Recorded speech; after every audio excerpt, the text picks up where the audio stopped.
This is Chris with PD&D TV, and we're here at the FIRST Robotics here in St. Louis. I'm standing with Suzi from Microsoft, and Suzi, can you tell us a little bit about how Microsoft is, or what Microsoft is doing with the FIRST Robotics Competition this year? You bet. Microsoft has a number of ways in which we are relating with FIRST.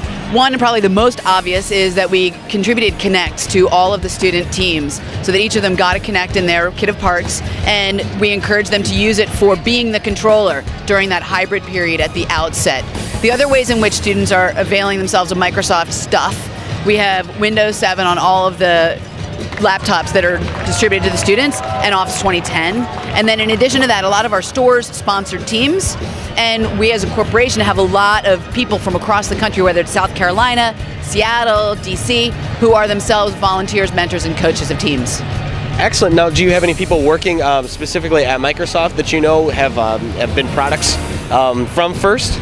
Yeah, actually a very dear friend of mine who works on the Bing team, he came out of a FIRST team, and then there are actually a lot of different people who came out of FIRST teams and who also are very instrumental in helping organize Washington State, especially around how can we get every one of our high schools involved in FIRST and elementary schools. Excellent, very cool. Now, has there been anything really obscure that you've seen the kids do with the Kinect besides just use them as controllers? Have you seen anything really abstract that's been used so far?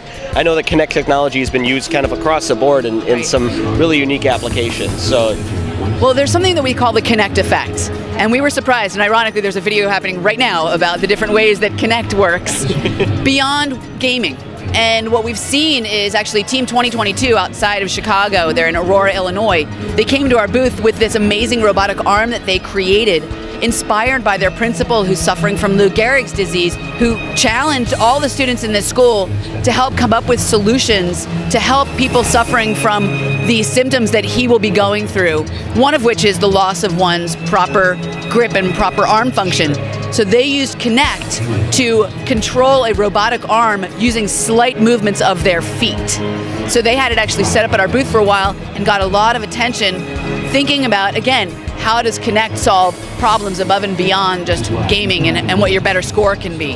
Very cool, excellent. Now, and I know I'm sure there's some secrecy issues and things like that, but is there anything you can tell us about what we might see from Microsoft in the future in the direction of the Kinect technology? Well, at this point, we're focusing on Kinect for Windows, which gives you a shorter field of span, and that launched at the end of January. And of course, Kinect for Xbox, but I can't tell you other things that they're focusing on other than that they're extremely happy with how it's going, and most importantly, that they're continuing to innovate. Excellent. And then can we expect to see Kinect or Microsoft technology being used in future FIRST Robotics competitions? Well, it's something we're discussing with the game designers about what can be done to make it all that much more exciting in terms of the integration of it into the game, and looking at other ways that Microsoft solutions can be a part of it. All right, excellent. Well, thank you very much. Thank you. And this is Chris again at the PD&D TV from FIRST Robotics.